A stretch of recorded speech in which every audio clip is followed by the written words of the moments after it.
आज तपाईहरुलाई चाहिँ म मेरो ग्रीन हाउसमा रमभेडा देखाउँछु है।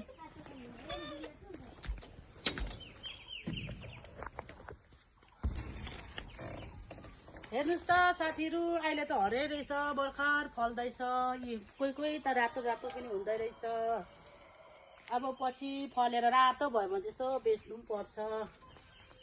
दुःख गरेको अनुसार त हुँदो रहेछ हो साथीहरु।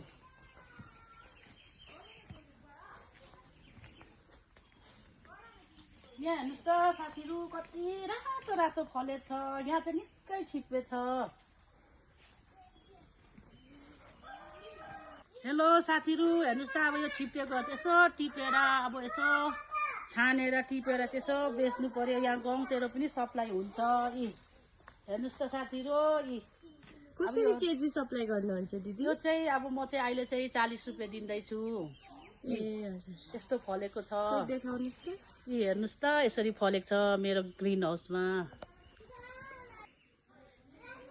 ए अन्त यो चाहिँ के को लागि लाउनु भएको तपाईले? यो चाहिँ अब यसो किराहरू आउँदो रहेछ यो टमाटरमा, अन्त यसमै टालेर मर्दो रहेछ, अन्त चाहिँ लगाएको नि।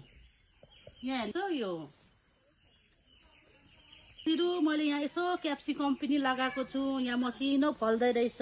यी अब पछि यसलाई चाहिँ यसो चिकन चिल्ली बनाएर खाँदा पनि भयो, यसो सब्जीहरूसँग लगाएर। हेर्नुस् त यी कस्तो दामी फल्दैछ। तर मैले कम्ती बोट रोपेँ, एउटा त यसो ढली पनि गएछ।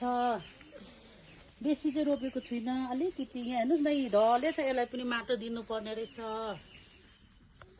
अब यसो माटो पो दिनु पर्यो, यो त लडेछ, झारले पनि पुरेछ।